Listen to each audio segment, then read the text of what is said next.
corrupt agents, and those people are gone, or they will be gone. President Trump speaking for the first time about what he intends to do with some FBI agents who investigated January 6th rioters. And Super Bowl 59, the biggest sporting event of the year, soon to kick off. What New Orleans law enforcement is doing to ensure thousands of visitors, including the president himself, is safe. This is the National News Desk, America's News Now. I'm Amira David. Right now, over 85 million Americans under severe winter weather alerts as a storm makes its way across the country tonight. It is bringing moderate to heavy snow to the northern Rockies and high plains. Tomorrow through Sunday, freezing rain is forecast in the central Appalachians, Ohio Valley, and mid-Atlantic. Heavy snow will reach the Northeast and Great Lakes by tomorrow evening into Sunday. Separately, more snow is forecast tomorrow in the Pacific Northwest, Central Rockies, and northern Intermountain region. Meantime, right now, crews are surveying damage from severe weather that hit the eastern U.S. yesterday. The National Weather Service has confirmed a tornado struck Morgan County, Tennessee, killing a mother and daughter. Property damage from heavy rain and wind was reported in Tennessee, Kentucky, Virginia, and West Virginia. Severe flooding in West Virginia led to water rescues and rock slides. And you're looking at some of the flooding from Kanawha County, where 3 people were trapped in their car in around 6 feet of water for a half hour before rescuers got there. In Lincoln County, residents said the flooding was not their first rodeo. It's been in our house a few times, couple inches here and there. It's a normal thing, 2-3 times a year it gets up like this. It's nothing new to us around here. A plane that disappeared last night about 12 miles off the coast of Alaska had a sudden drop in elevation and speed. That's according to Coast Guard officials.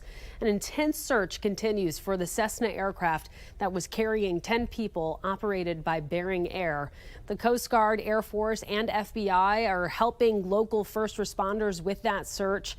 Visibility has improved since last night when bad weather was limiting search efforts. The investigation into last week's deadly Washington, D.C. plane crash continues tonight, with the wreckage of the Black Hawk helicopter set to be transferred to a secure location, according to officials. Senator Ted Cruz, who was just briefed by the National Transportation Safety Board and the FAA, said the helicopter had turned off its automatic dependent surveillance broadcast at some point before the accident, and that's the preferred surveillance system for air traffic control in this country. Cruz said there was no good national security reason that was turned off at the time. Tonight, President Trump sparking some controversy in a late press conference. The president indicated he would fire some, but not all, of the FBI agents who investigated January 6th rioters. No, but I'll fire some of them because some of them were corrupt. I have no doubt about that. I got to know a lot about that business, that world. I got to know a lot about that world, and we had some corrupt agents, and those people are gone, or they will be gone, and it'll be done. The remarks come just days after agents were told to fill out a questionnaire on whether they worked on the January 6th case. FBI officials turned over the names of 5,000 employees. A group of agents have brought a class action suit against the Justice Department, accusing it of carrying out an unlawful and retaliatory directive from President Trump. Humanitarian assistance will stop. Food aid will stop being distributed. Medication to fight HIV will stop. Tonight, a judge has issued a temporary restraining order to block the dismantling of USAID. This is signage for the agency gets removed from the building. The judge's order comes as 10,000 of the agency's workers were officially booted from the job today under the directive of President Trump and his Department of Government Efficiency. And fewer than 300 workers deemed essential were set to remain beyond today. One USAID official called it catastrophic for meaningful programs. Humanitarian assistance will stop. Food aid will stop being distributed. Medication to fight HIV will stop. The administration says it is necessary to make sure taxpayer dollars are in line with U.S. foreign policy. Tonight, the courts are also involved in other lawsuits going after budget-cutting department DOJ. National correspondent Matt Gelka joins us with the attempts to rein it in. Elon Musk, the world's richest man, and his quest to trim the federal workforce and agency spending has largely gotten a stamp of approval from the White House for trying to root out waste, despite growing pushback to his Department of Government Efficiency's work. I would argue with Elon Musk at the helm of this project as one of the most famous people in the world, there's actually more transparency and more interest into what our federal government is spending money on, and that's a good thing for all Americans. The list of agencies Musk and DOJ have been involved with continues to grow, with varying degrees of success by people designated as special government employees in gaining access to employee information and government payment systems. The signage for the United States Agency for International Development was taken down Friday, as nearly every employee was set to be put on administrative leave. It was a DOJ-led dismantling. I'm very proud of the job that this group of young people, generally young people, but very smart people, they're doing. They're doing it at my insistence. It would be a lot easier not to do it, but we have to take some of these things apart to find the corruption. We found tremendous corruption. We're coming in. Democrats opposed to Musk's work were denied access into the Department of Education Friday, following up on a request to meet with the acting secretary over Trump administration plans to start breaking down the agency. Acting Secretary Denise Carter, will you stand up to a would-be king who thinks that he can dismantle the Department of Education without congressional concurrence? More DOJ action is likely on the way. New Transportation Secretary Sean Duffy recently posted the group would be involved in upgrading aviation technology. A DOJ worker at the Treasury Department resigned this week, according to the Wall Street Journal, after he was linked to a social media account advocating for racism. Musk asked his followers on X if the employee should be given his job back, and an overwhelming majority responded yes. Reporting in Washington, I'm Matt Gelka. Right now, the U.S. is sending 1,500 additional soldiers to the southern border. They're going to be tasked with setting up wire barriers, assisting with transportation and intelligence, and supporting Border Patrol agents. It'll bring the total to around 3,600 troops there. And it comes as we learn a federal judge in Boston is now considering blocking President Trump's executive order against birthright citizenship. He would be the third judge to do so. Plaintiffs argue birthright citizenship is enshrined in the Constitution. Trump claims migrants are engaging in a sort of birth tourism to gain citizenship for their children. The NTSB is investigating after a train carrying around 350 people caught on fire in Pennsylvania. A section of the SEPTA train burst into flames as it was traveling from Philadelphia to Wilmington, Delaware yesterday. Thankfully, no one was injured and everyone got out safely. Officials are now trying to determine what caused the accident. Bond is set at $20 million for Bruce Foster III, charged with opening fire at a warehouse in New Albany, Ohio on Tuesday. In a newly released incident report, workers say the suspect was acting strange before killing 2 and injuring 4 others. One worker said the shooter was walking around without a helmet in places where he was supposed to be wearing one and seemed intoxicated. Tonight, officials across the country warning residents not to touch or let their pets touch dead birds, as a bird flu outbreak remains a top concern. While it's had limited impact on humans, pets and other animals haven't been so lucky. Our Christian Hauser spoke with the veterinarian about simple changes animal owners need to make. From dogs and cats to farm animals to exotic pets, they see all types of patients at Middendorf Animal Hospital in Boone County. Dr. Nicholas Balaban-Prather says bird flu is something vets keep an eye on every year. There was a story that cats were drinking unpasteurized milk from dairy cattle up north, and a large number of them actually passed away. Dr. Prather says pet and animal owners need to be on alert, but they shouldn't be panicking. As backyard chicken raising has become more popular, Dr. Prather says owners should pay close attention to their flocks. The virus is deadly to birds most of the time they're infected. Usually it's massive die-off storms, and the ones that do survive tend to have pretty bad respiratory disease.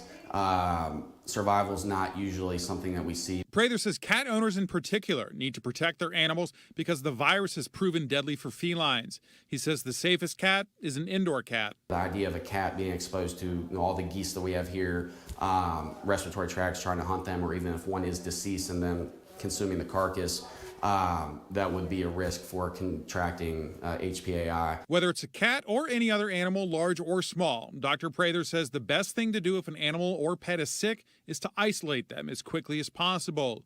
He also says he would remove bird feeders and bird baths for the time being. If we bring a bunch of birds together, more likely in areas, because in wild, especially birds that aren't going to be together as often as if you have a feeder or a bath, we bring them together more often, then we're going to increase the risk of spreading it, especially because it is spread by mucosal secretions of the respiratory tract.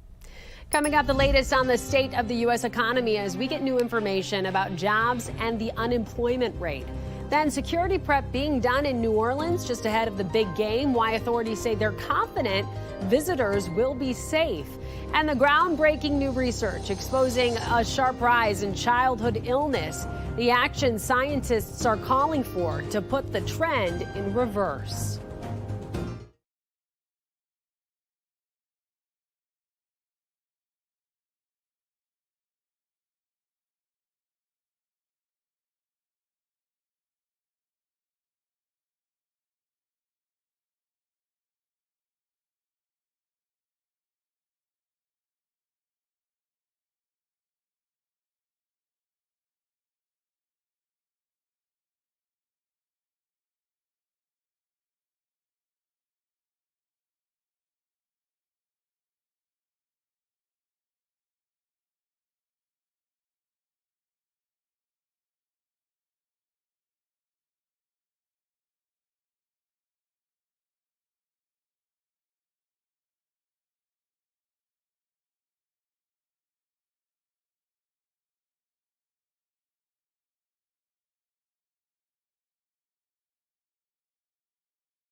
The January jobs report is out. The economy added 143,000 jobs last month, and the unemployment rate that fell slightly to 4%. The National News Desk's Atral Nashar has a closer look at the economy President Trump walked into as he makes tall promises to lower costs for Americans. Thank you.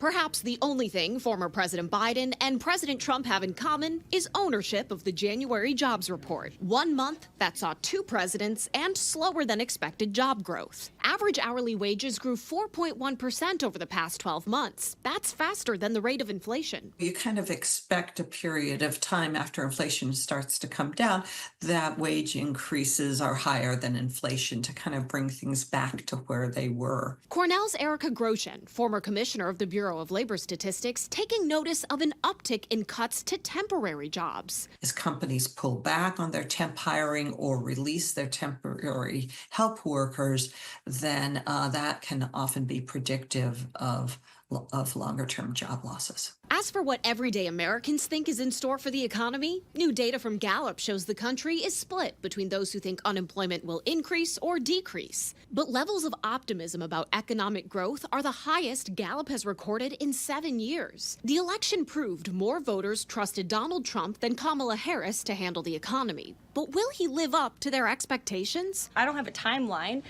but the president is doing everything that he possibly can to reduce cost of living for Americans at home. The president's main economic action so far has been imposing tariffs on China, which most economists say will raise prices on Americans. Another source of pain has been high short-term interest rates brought on by the Fed to fight inflation. The new Treasury Secretary Scott Bessent believes the president's deregulation agenda will in turn lower long-term rates. So we are less focused on the specific rate cuts and how do we get the whole curve down. Consumers were relieved when President Trump decided to pause plans for tariffs on Canadian and Mexican goods. Now the U.S. will negotiate with each country on demands for border security. But if nothing changes, 25% tariffs on those imports are set to take effect in about 3 weeks. In Washington, I'm Atrell Nashar. Atra, thank you. President Trump says Japan-based Nippon Steel will drop its bid to purchase U.S. steel. At a joint news conference with the Japanese Prime Minister today, Trump said they've agreed to instead invest heavily in the company.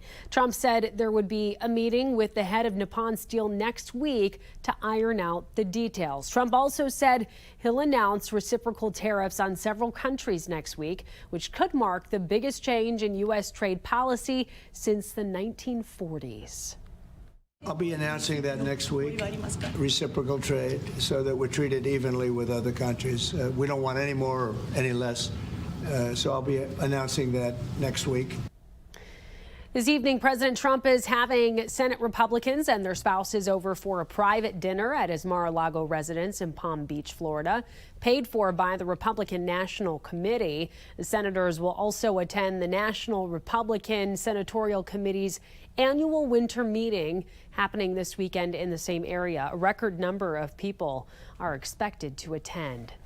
Tonight, with the biggest sporting event of the year just 48 hours away, security plans for Super Bowl 59 being reviewed and tweaked in the game's host city of New Orleans, which is rolling out the welcome mat to 125,000 visitors. Adding to the intensity of the security prep is President Trump's planned attendance at the event and the fact that it comes just 5 weeks after a terror attack struck the city's historic French Quarter. Officials say they're confident in their safety plans with 2,000 officers on hand for the event. You're going to see drones, you're going to see helicopters, you're going to see boats in the river, you're going to see people on rooftops, sniper teams. Steel wedge barriers have been installed in the French Quarter and more temporary barricades will be in place throughout the city. We have reporters all across the country in your neighborhoods covering the issues that matter most to you. We're taking the pulse of America, and we begin tonight in Portland, Oregon, where the steep price of a breakfast staple is hitting local business where it hurts. I was paying maybe $50 a case last year. Now I'm paying $150 a case. Loyal customers like Steve Pearson tell me absorbing that extra cost is painful, but he knows it's a lot harder on the restaurant than the $2 on his wallet. At the end of the day, Kelly, this restaurant, all restaurants, they don't have any choice in the matter. They can't absorb the loss, so I get it. Right now, many stores have limits on how many cartons of eggs you can buy. We went to 4 different stores in the Portland metro area in search of the cheapest carton of 1 dozen eggs we could find. We found that Trader Joe's had the cheapest, and Fred Meyer was the most expensive. And to Texas, where a first-of-its-kind Guinness World Record has been set by a local Selena fan who has spent nearly his entire life collecting memorabilia. The Corpus Christi native, now a San Antonio resident, started collecting memorabilia at just 5 years old. What started it all really was my grandma Patsy's Elvis collection. It was really a tradition. Every year I would gift her an Elvis item and slowly watched her collection build. And then one day, when I was super young, I was like, I want to do this too. Longoria finished submitting evidence of his attempt in July. Just 4 months later, he received an email congratulating him on his achievement. And to Seattle now, where athletes are preparing for the start of the Invictus Games tomorrow in British Columbia. They train and live all over the country and only met for the first time in person a few weeks earlier at their first training camp at Lake Placid. Team U.S. spending their final day of training at JBLM, honoring what brought them all together. A lot of us start from nothing. Myself, I couldn't even move my arms when I first got hurt. And then here I am 10 years later, thriving, playing a sport that is very intense. The men and women on Team US will go up against 500 competitors from 25 different nations during the Invictus Games 2025, featuring team sports and snow sports in Vancouver and Whistler. Coming up, the evidence that chemicals are linked to an increase in chronic childhood diseases and the action being taken in response. We'll be right back.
A blockbuster new paper reveals how America's kids are just getting sicker, possibly because of exposure to unregulated chemicals. A chorus of leading doctors and scientists are demanding lawmakers and regulators start moving to protect children, saying inaction is no longer an option.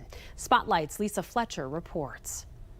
America's kids are bombarded with man-made chemicals like never before in their food, clothing, and toys. I see it as immoral, frankly immoral, that we should allow children in our country to be exposed to chemicals that are harming them when we could be doing something about it. Renowned pediatrician Dr. Philip Landrigan has spent nearly 5 decades investigating the impact of toxic chemicals on children's health. Now he's joined forces with a coalition of 24 leading voices to expose how a tidal wave of unregulated chemicals could be damaging the health of vulnerable kids. What was it that brought such a group of experts together for this purpose? We all have children. We all love our children. We came together because we wanted to get it right, and we wanted to lay out the evidence that the chemical regulatory system in this country is broken. Their paper, recently published in the New England Journal of Medicine, identifies the dangerous direction kids' health is headed. In the last 50 years, childhood cancer is up 35%. Pediatric asthma has tripled. And today, 1 in 6 kids are affected by a neurodevelopmental disorder. Alongside the increase in diseases in children, an explosion in the production of man-made chemicals, things like plastics, flame retardants, and pesticides, invading everyday goods without restraint. How strong do you believe the connection is between these man-made chemicals and the rise in non-communicable diseases that we're seeing among American kids? The evidence linking toxic chemicals to disease in children is very clear. Every year we find yet another connection, a chemical that's on the market that's been widely used suddenly is discovered to be causing disease in children. There are already more than 350,000 synthetic chemicals and plastics in the world, and production is expected to triple in the next 25 years. 80% have never been tested for toxicity. Landrigan likens it to consumers flying without radar in a system designed to allow chemicals to enter the market quickly and without scrutiny. The current chemical safety law in the United States prioritizes unfettered production of chemicals over children's health, which in my mind is backwards. We should be doing it completely the opposite. We should be regulating chemicals the way we regulate prescription drugs, which is to say they have to be carefully tested for safety before they come to market. Our investigations have uncovered dozens of pesticides being served to kids in their school lunch. Children exposed to a toxic plasticizer in IV equipment. And persistent contaminants in baby food, all prompting renewed attention from lawmakers on both sides of the aisle. Calls for action are getting louder. How optimistic are you that armed with your work in this space that we're finally going to see some change happen? I'm cautiously optimistic because I see people of goodwill, of all political persuasions, coming together to do the right thing. For Spotlight on America, I'm Lisa Fletcher. Lisa, thank you. The Kansas City Chiefs are looking to make history this weekend, but coming up, the other big news some fans want to see made on this year's Super Bowl field.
Weekend, but for others, it's another possible on-field move that has nothing to do with the game itself. Rumors swirling this evening that Kansas City Chiefs player Travis Kelce and pop star Taylor Swift are on the brink of getting engaged. And when asked if he planned to pop the question at the game, Kelce simply answered, "Wouldn't you like to know?" If a proposal does upstage the game, then one Kansas City official says he wants a role at the wedding. I am excited to officiate the wedding. That would be the biggest job I could ever have. People would be like, forget being mayor. You're the officiant for Travis and Taylor. It would be a bigger wedding than Princess Di and Prince Charles. Be huge. That was the mayor of Kansas City. Whatever your motive in tuning in on Sunday night, it all kicks off at 6:30 p.m. Eastern. Lots to look forward to. That does it for this edition of the National News Desk. I'm Amira David. Thank you so much for watching. Have a great weekend.